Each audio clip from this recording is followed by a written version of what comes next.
yang sedang diteliti. Mungkin saja variabelnya 2 buah dan mungkin pula lebih dari 2 buah. Teknik analisis komparasional dengan variabel yang diperbandingkan hanya 2 buah saja disebut teknik analisis komparasional bivariat. Misalnya, apakah terdapat perbedaan sikap keagamaan yang signifikan antara remaja yang berdomisili di lingkungan masyarakat agraris dan remaja yang berdomisili di lingkungan masyarakat industri. Adapun apabila variabel yang diperbandingkan itu lebih dari 2 buah, maka teknik analisisnya disebut teknik analisis komparasional multivariat. Misalnya, apakah secara signifikan terdapat perbedaan sikap sosial dan sikap keagamaan remaja yang orang tuanya berbeda status sosial dan tingkat pendidikannya. Jadi, teknik analisa komparasional ada dua golongan, yaitu yang pertama teknik analisis komparasional bivariat, lalu yang kedua teknik analisis komparasional multivariat.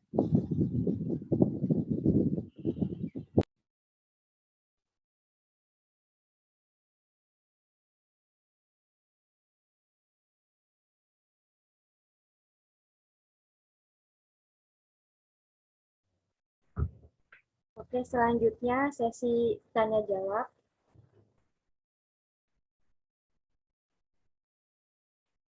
Mungkin dari kalian ada yang ingin bertanya mengenai materi yang tadi kita sampaikan.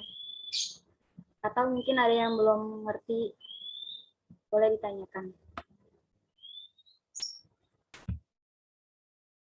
Kita belum masuk ke perhitung-hitungan ya, masih pembahasan tentang pengertian apa itu yang dinamakan korelasi, analisis korelasional.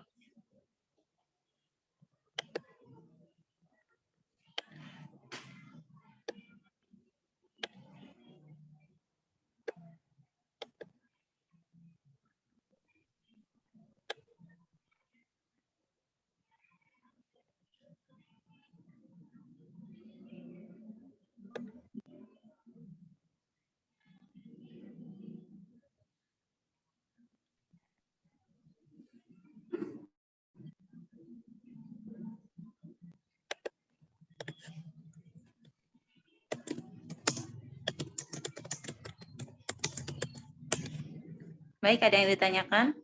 Atau sudah paham semua?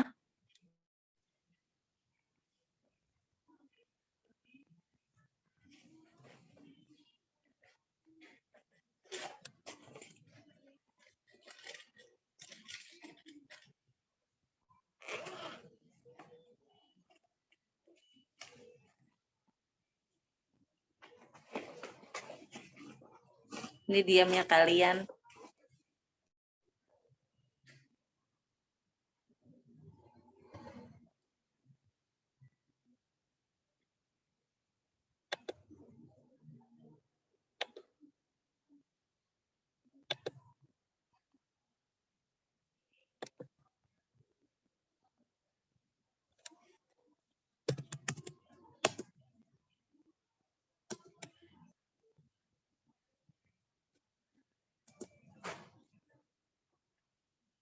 Oke, supaya nggak terlalu membuang banyak waktu ya.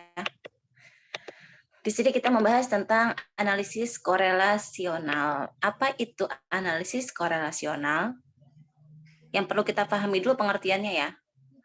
Nah, analisis korelasional atau analisis korelasi bisa juga disebut sebagai analisis korelasi ya, merupakan metode evaluasi dari statistik yang digunakan untuk mempelajari hubungan sejauh mana kekuatan antara hubungan dua variabel yang diukur secara numerik. Numerik itu apa?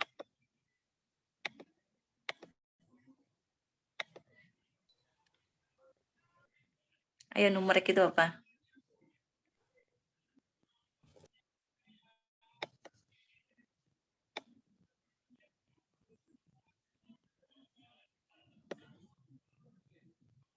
Ayo. Numerik itu adalah angka. Ya, kalau kita berbicara mengenai statistik itu pasti nggak jauh dari yang namanya angka. Karena kita itu, yang ingin kita cari itu adalah hubungan antara dua variabel. Ya, cara pengukurannya bagaimana? Pasti cara pengukurannya itu dengan angka. Ya. Dan minimal variabel yang diteliti itu adalah 2. Ya. Sebelum-sebelumnya di semester lalu tuh saya sudah mengatakan ya, kita tuh kalau mau meneliti bisa lebih dari 2 variabel. Ya, tapi memang kalau untuk S1 tidak diwajibkan untuk lebih dari 2 variabel. Yang sering digunakan itu adalah 2 variabel. Ya. Tapi gimana Bu kalau saya ingin meneliti lebih dari 2 variabel ya, seperti tadi yang dicontohkan oleh pemakalah ya. Di situ ada yang disebut dengan teknik analisis multivariat. Ya. Multivariat itu apa? Yang variabelnya itu lebih dari 2. Ya, di situ sudah dicontohkan ya. Ingin meneliti perbedaan sikap sosial dan sikap keagamaan yang dilihat dari status sosial dan tingkat pendidikan seseorang. Itu ingin saya teliti, Bu. Bagaimana? Oh, bisa, silakan gitu. Tapi nanti memang agak berbeda perhitungannya. Ya. Kalau kalian nanti setelah UTS itu akan mempelajari tentang regresi sederhana. Ya. Ya nanti kalau lebih dari 2 variabel yang menggunakan regresi linier sederhana. Ya, seperti itu. Oke. Dan minimal yang diteliti itu adalah 2 variabel ya, yang terdiri dari variabel X dan variabel Y.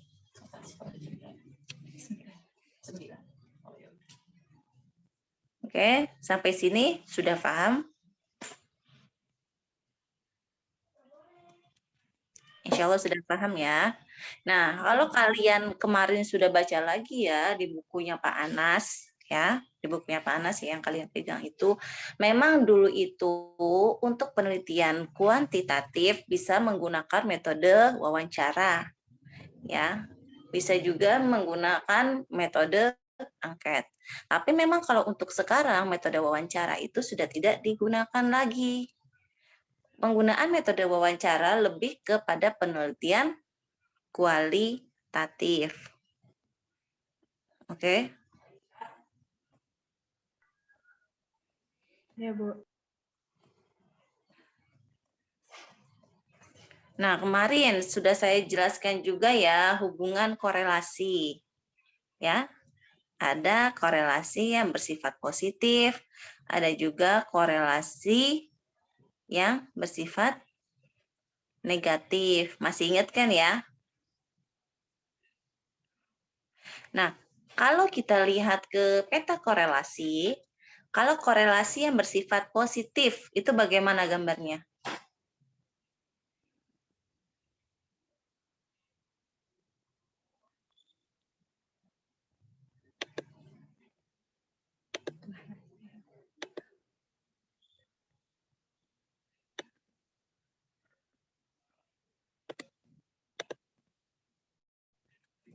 Yang negatif yang sifatnya berlawanan, Bu.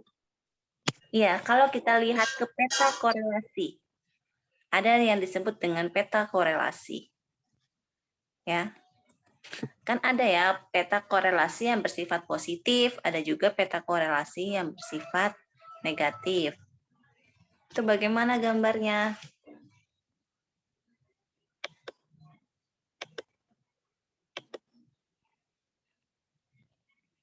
Ada di bab sebelumnya itu, sebelum teknik analisis komparasional.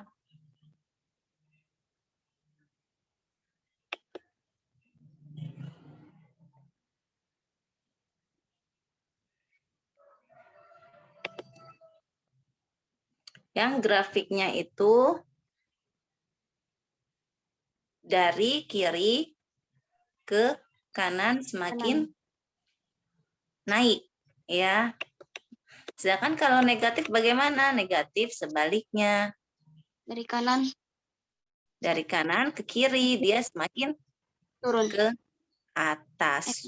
Turun. Kalau turun sama aja dong, semakin ke atas ya. Semakin Itu ada naik. di materi sebelumnya itu. Ya. Itu jangan sampai dilupakan. Oke. Oke, Bu. Kemudian oleh pemakalah juga sudah dijelaskan ya, teknik analisis komparasional itu dibagi menjadi dua golongan. Ya, ada teknik analisis komparasional bivariat dan ada juga multivariat. Bivariat itu apa?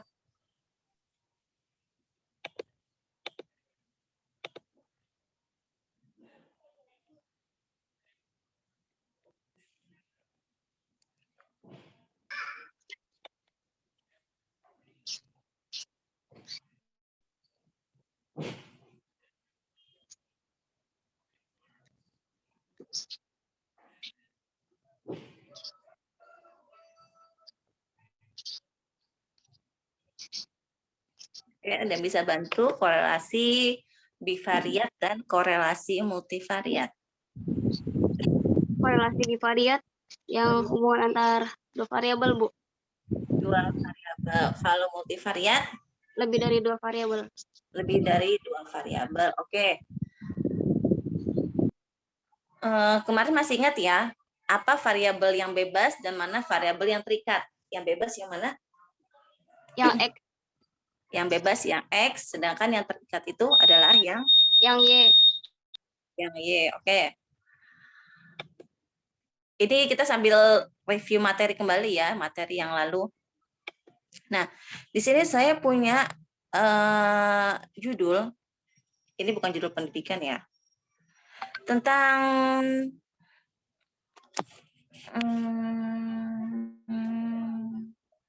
coba buatkan, buatkan saja deh, buatkan korelasi yang bersifat positif.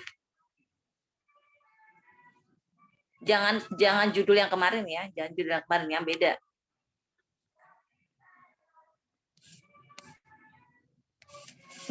Kalian pernah nemenin adik kalian pergi ke Posyandu nggak?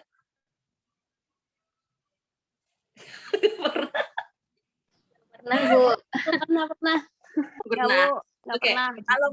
Kalau nih, kalau yang pernah ya atau punya adik yang biasa itu adiknya kalau suka ke Posyandu itu dapat buku pink ya, itu di situ ada yang namanya grafik usia dan tinggi badan anak, grafik berat badan dan tinggi anak. Pernah nggak? Pernah, Bu. Pernah kan ya, dia gambarnya itu selalu ke atas kan ya, dari kiri ke kanan, ya kan?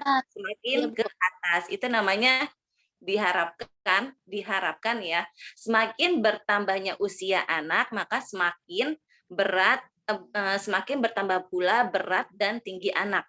Itu yang diharapkan ya. Kalau kamu pernah lihat ya, atau kamu coba searching ya, grafik berat badan anak itu bagaimana? Gambarnya itu ke atas. Ya. Nah, ada juga yang nanti diwarnai itu warna hijau, warna kuning, warna merah. Nah, itu maksudnya apa? Kalau hijau itu normal, kalau kuning itu berat badannya itu belum sesuai dengan usianya. Kalau warna merah itu berarti masuk dalam kategori gizi buruk. Kalau kamu pernah lihat ya. Nah, itu apa hubungannya dengan statistik pendidikan? Nah, itu hubungannya itu, jadi grafik berat badan anak itu hampir sama dengan grafik statistik pendidikan. Ya. Nanti kalau kamu lihat di peta korelasi, ya itu masuk juga ke dalam peta korelasi. Kalau kamu lihat peta korelasi di bab tentang korelasi, ya sebelum analisis korelasional ini, nanti itu terlihat peta korelasi titik-titiknya itu bagaimana. Lihat nggak? Di bab apa ya? Di bab sebentar.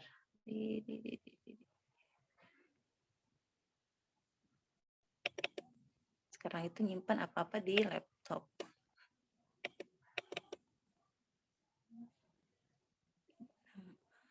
Di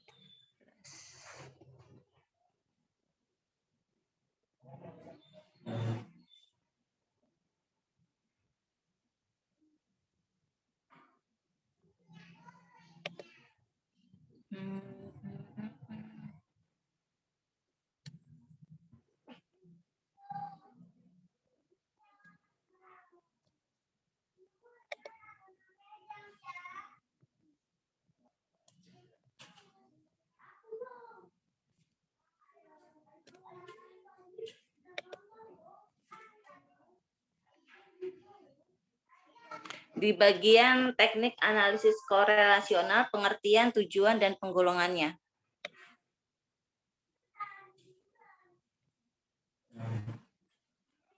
Itu di situ bisa kamu lihat ya, ada namanya peta korelasi. Ada peta korelasi yang bersifat normal, ada peta korelasi yang bersifat tinggi, dan ada peta korelasi yang bersifat sangat tinggi. Buka nggak?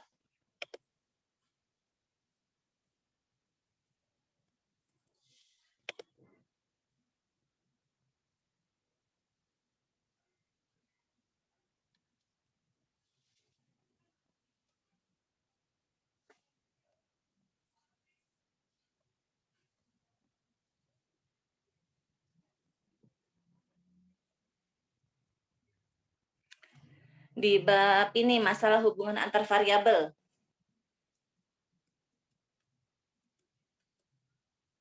Ya. Di situ ada positif maksimal, positif tinggi, kemudian ada positif lemah. Itu yang kamu lihat itu titik-titiknya itu ya. Kalau dia itu positif maksimal, dia garisnya itu lurus. Dari kiri ke kanan semakin naik. Tapi kalau korelasi positif tinggi, dia itu ada yang tidak beraturan. Terutama yang dikorelasi positif lemah. Titik-titiknya itu berpencar. Memang kalau skripsi kakak-kakak tingkat kalian, itu jarang yang menggunakan peta korelasi. Biasanya lebih ke penggunaan diagram. Bisa diagram batang, bisa diagram lingkaran. Ya. Nah, tapi ini saya mengharapkan walaupun nanti tidak digunakan, kalian paham. Ya. Kalau korelasi positif itu dia kemana arahnya, garisnya, positif negatif, korelasi positif negatif itu ke arah sebaliknya. Oke, udah lihat ya? Sudah, Ya, Bu. Bu. Sudah, Bu. Oke. Nah, ingat juga angka korelasi itu besarnya itu kisaran antara 0 sampai berapa?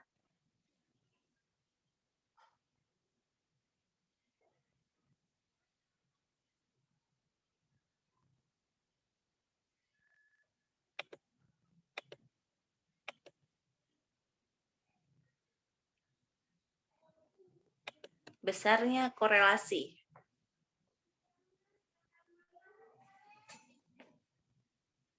Dari 0,00 sampai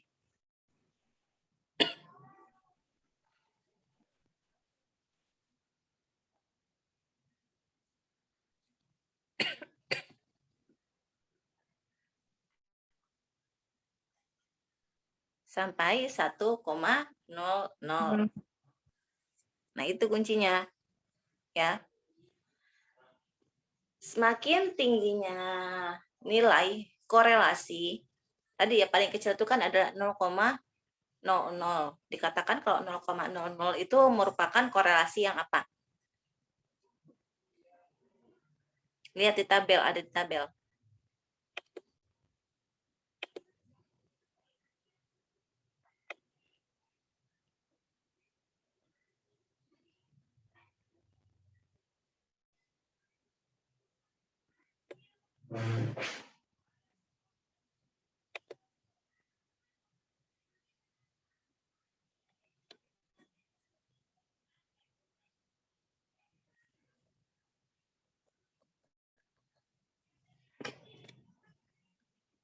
Di tabel memberikan interpretasi terhadap angka korelasi.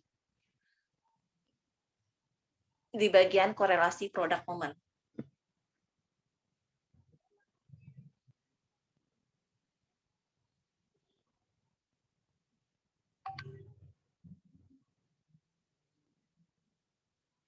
Kalau 0,00 sampai 0,20 berapa? Merupakan korelasi yang Lemah ya, Bu? Lemah. ya, sangat lemah, ada sangatnya, sangat lemah atau sangat rendah. Ya. Jadi semakin tingginya angka korelasi itu, dia semakin tinggi pula hubungannya ya antara korelasi antara variabel X dengan variabel Y. Ya, kalau kalian masih ingat juga kemarin kita sudah belajar bagaimana cara menghitung dengan korelasi produk momen. Kemudian kita memberikan interpretasi, ya. Masih ingat enggak? Ini jangan sampai lupa ini.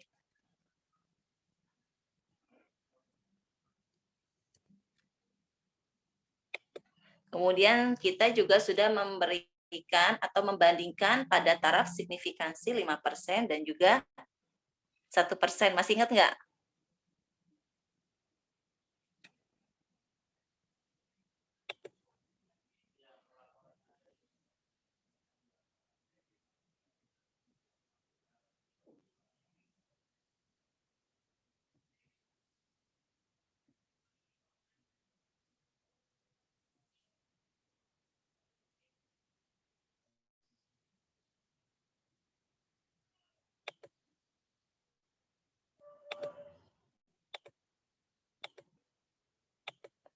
Ini jangan sampai lupa ini, karena ini ada kaitannya nanti bagaimana cara kamu memberikan atau menentukan valid atau tidak validnya sebuah soal atau sebuah pertanyaan yang kamu buat kepada responden yang nantinya akan kamu sebar.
Bisa jadikan saya co-host nggak? Tetapi co-hostnya yang mana ya? Yang baru masuk. Yang baru masuk.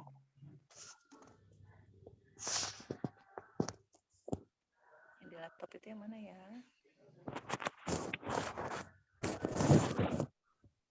Sudah, Ibu.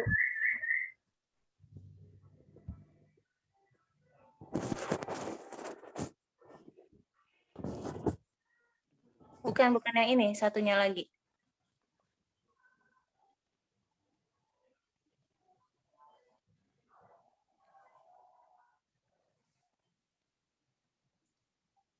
Ini laptop saya nggak bisa ini suaranya.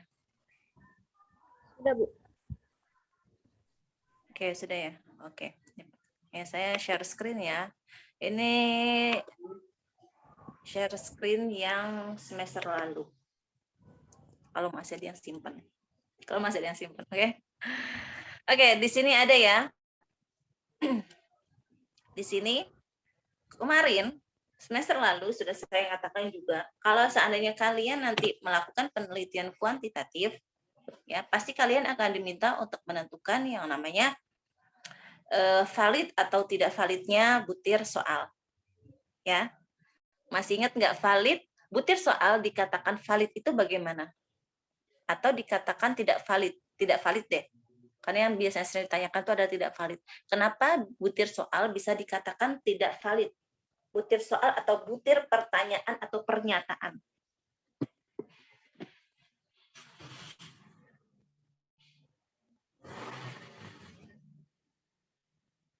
Masih ingat? Itu ada juga di mata kuliah evaluasi pembelajaran.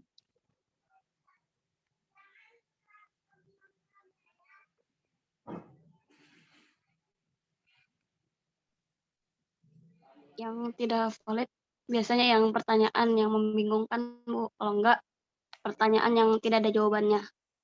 Oke, pertanyaan yang tidak ada jawabannya. Kalau itu butir soal ya, butir soal pilihan ganda. Ya, di sekolah itu tidak ada pertanyaan, makanya siswa itu salah dalam mengambil jawaban. Karena memang tidak ada jawabannya gitu ya. Kenapa harus pilih seperti itu? Atau soal yang dibuat itu membingungkan si responden atau siswa. Karena kita membahas tentang penelitian ya, otomatis penelitian ini seputar pertanyaan atau pernyataan. Ya, jadi bukan berupa soal ya. Pastinya berupa pertanyaan atau pernyataan. Yang biasanya itu di sana sudah ada pilihan jawaban. Ya, kalau kamu menggunakan 5 alternatif jawaban, di alternatif jawaban itu ada pilihan yang sangat setuju, ada netral, kemudian ada juga tidak setuju dan sangat tidak setuju, ya, atau 4 juga bisa, 3 juga bisa, ya, 2 pun juga bisa, karena kalau kamu mengikuti bentuk pertanyaan yang dicetuskan oleh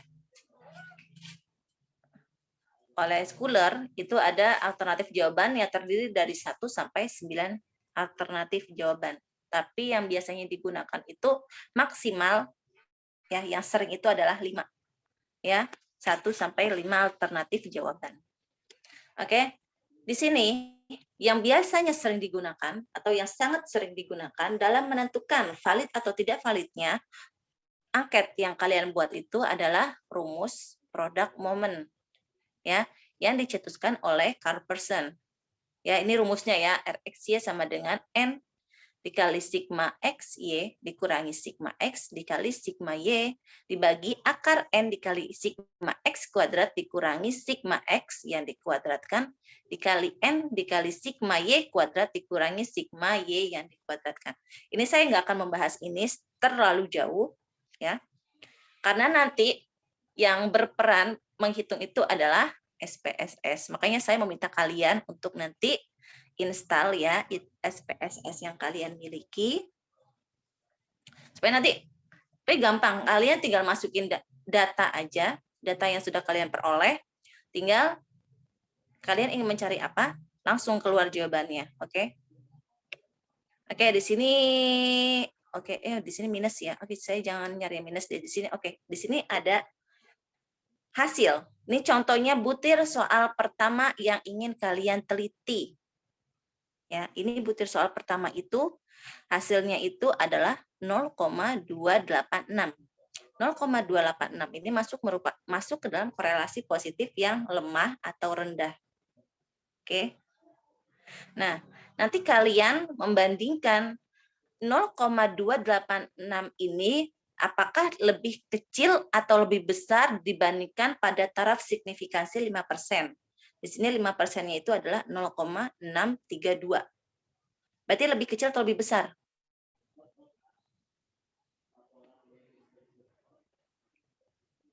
(0,286) itu berarti lebih kecil dibandingkan dengan ini ya? Iya, lebih kecil, Bu. Ya. Berarti bisa dikatakan bahwa butir soal nomor 1 itu merupakan butir soal yang tidak valid. Karena apa? Karena yang kamu hitung ini dengan hasil R tabel itu berbeda. Oke? Lebih kecil kan nilainya? Kalau lebih kecil itu berarti tidak valid. Berarti butir soal pertama yang kamu miliki itu tidak valid. Kecuali jika hasil yang kamu peroleh itu untuk butir soal nomor 2, ya. Karena butir soal nomor 2, ini butir soal pertama ya. Butir soal kedua. Butir soal kedua itu adalah 0,768. 0,768 ini lebih kecil atau lebih besar dibandingkan ini 0,632. Lebih besar ya.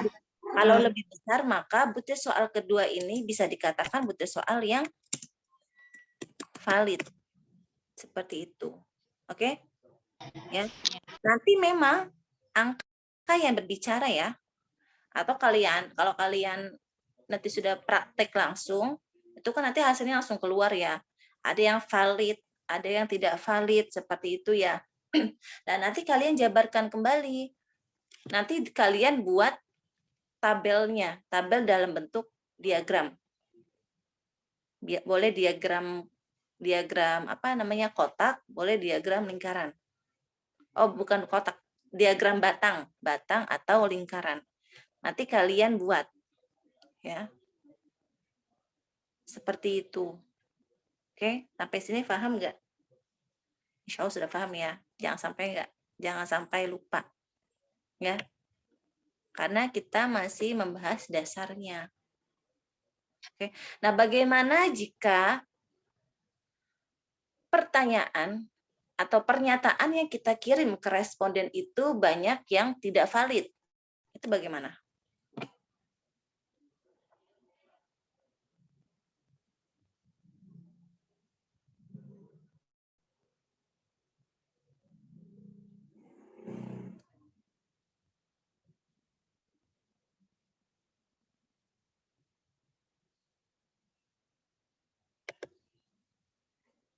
Bagaimana?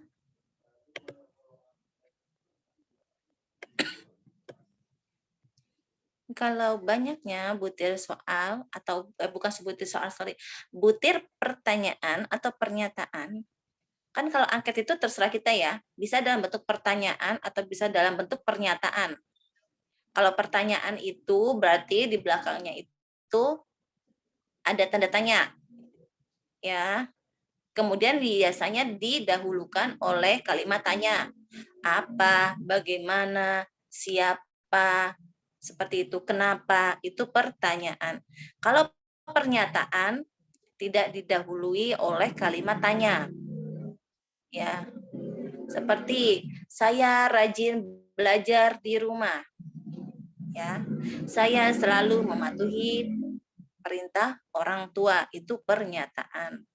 Makanya nanti kalau kalian buat angket, itu jangan sampai terbalik pertanyaan atau pernyataan. Ya. Apa coba? Kalau seandainya banyak sekali butir angket yang kalian buat untuk responden, tetapi lebih banyak yang tidak valid, itu bagaimana nih?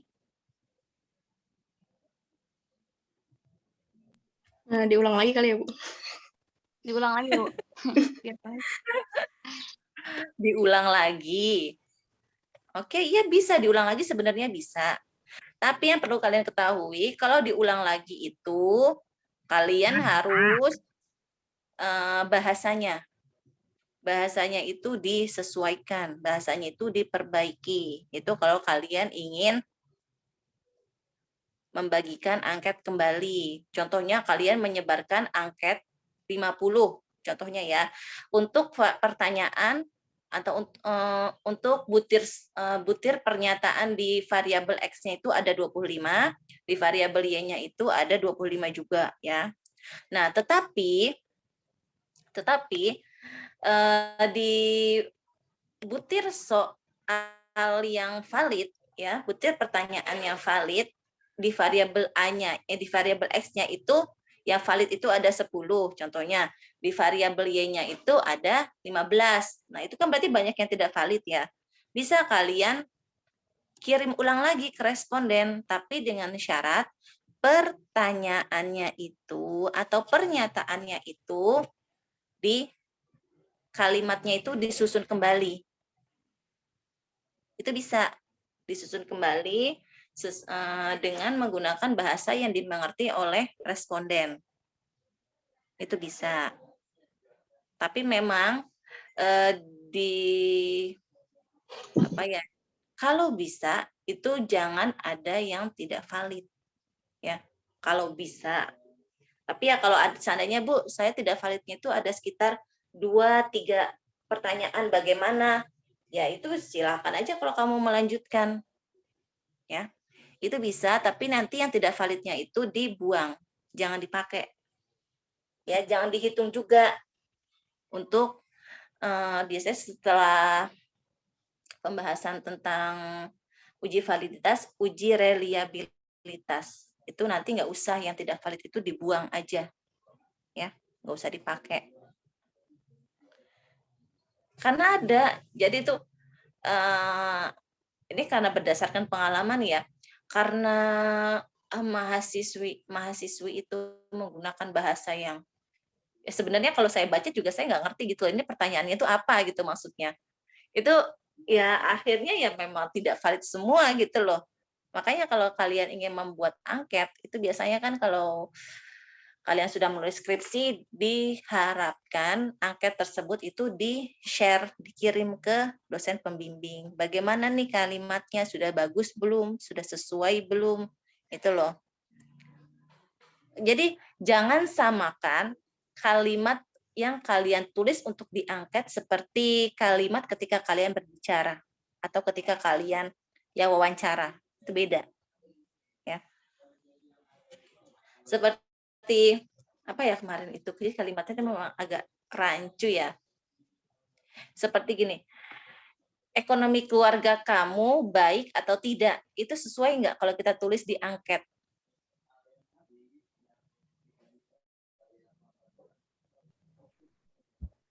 Tidak, Ibu. Ekonomi keluarga kamu baik atau tidak? Itu bukan gitu ya, kalimatnya itu jadi agak bingung ya. Saya itu juga mendeskripsikan bentuk kalimatnya itu memang agak rancu gitu loh, ya. Jadi itu aja yang perlu kalian perhatikan. Jadi ya jangan gunakan kalimat bahasa ketika kalian berbicara. Seperti ini nih, ketika saya berbicara kepada kalian, kalau seandainya saya ketik gitu ya satu persatu kalimatnya gitu loh, itu kira-kira nanti kalian paham nggak? Pasti beda ya. Ketika kita berbicara dengan ketika kita menulis, ketika kita menulis itu kalimatnya itu berbeda, ya. Nanti kalian akan diuji atau mungkin kalian sudah ada yang suka mengikuti lomba, ya, lomba-lomba di berita kabar, ya. Mungkin kalian sudah ada yang terbiasa menulis, ya. Tapi nanti kalau skripsi itu kalian memang dituntut untuk harus bisa menulis. Ya.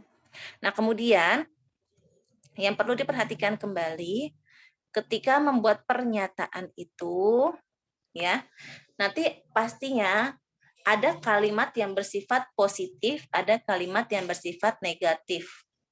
Maksudnya bagaimana? Kalimat positif itu seperti yang tadi saya sudah contohkan, seperti ada kalimat saya rajin belajar di rumah, ya. Saya suka membantu orang tua. Ya. Saya rajin saya rajin mengerjakan tugas PR di rumah. Itu kalimat yang bersifat positif. Ya. Sedangkan kalau kalimat yang bersifat negatif bagaimana? Saya tidak rajin sholat 5 waktu, seperti itu. Ya, ada kalimat tidaknya, itu negatif. Saya tidak suka membantu orang tua. Nah, itu kalimat yang negatif juga. Nanti bagaimana Bu memberikan skornya? Skornya pun juga nanti berbeda.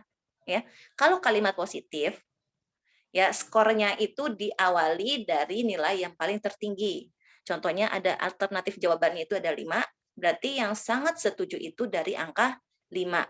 Ke bawahnya semakin turun, semakin ke bawah, maka angkanya itu semakin kecil. Ya, seperti sangat setuju itu 5, setuju 4, netral 3, ya, tidak setuju itu 2, sangat tidak setuju itu 1. Tapi kalau untuk negatif bagaimana? Negatif dibalik, sebaliknya. Ya. Kayak seperti saya tidak rajin sholat 5 waktu. Ya, sangat setuju bagaimana nilainya? Apakah harus 5? Enggak. Dia nilainya 1. Ya, itu kalau negatif, negatif dibaliknya. Ya, dari angka 1 semakin naik. Ya, kalau negatif itu sangat setujunya itu 1, setujunya itu 2, netralnya itu 3, tidak setujunya itu 4, sangat tidak setujunya itu adalah 5. Ya. Maka itu nanti perlu diperhatikan juga dalam membuat pertanyaan atau pernyataan. Ya. Bagaimana nanti kita memberikan skornya. Jangan nanti dipukul rata semua. Ya. Ini kalian contohnya buat pertanyaannya itu atau buat pernyataannya itu antara kalimat positif dengan kalimat negatif dijadikan satu. Tapi skornya itu sama semua. Ikutin positif, 4 semua. ya, atau 5 semua, dari yang sangat setuju itu kalian buat poinnya itu 5. Nanti bagaimana? Nanti bisa saja banyak yang tidak valid untuk kalimat-kalimat yang atau untuk pernyataan yang bersifat negatif. Maka itu nanti diperhatikan. Ya. Bahkan saya pernah ikut pelatihan statistik, itu ada yang mengatakan bahwa kalau kita membuat kalimat itu, kalimat yang digunakan untuk angket, itu kalau bisa diusahakan kalau kalimatnya itu negatif, negatif semua, positif, positif semua. Betul itu. Ada yang mengatakan seperti itu, ya. Tapi memang yang saya amati juga di pertanyaan-pertanyaan ya yang tersebar di ya, kalau kalian pernah dapat tiba-tiba kalian dapat mahasiswi atau mahasiswa yang sedang menyelesaikan tugas akhir ya lewat WA, biasanya kalau sekarang lewat WA ya nanti itu akan kesambung ke Google Form ya. Nanti di situ tuh ada keterangannya. Keterangannya itu biasanya itu nanti ada hadiahnya ya. Kalau yang beberapa orang yang beruntung itu nanti akan diberikan pulsa atau voucher, itu biasanya sangat sering seperti itu saya dapat kiriman. Nah, nanti di situ tuh ternyata ada juga kalimat positif dan kalimat negatif yang yang dijadikan satu seperti itu. Oke, tapi ada juga nanti dia membuat soal itu sebanyak 20. Nanti 10 itu dia kalimatnya positif, ini positif dulu, nanti 10 di akhir itu kalimat negatif. Ada juga yang seperti itu. Jadi berbeda-beda. Oke, sampai sini ada yang ingin ditanyakan tentang analisis korelasional.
Oke, ada lagi yang ingin ditanyakan?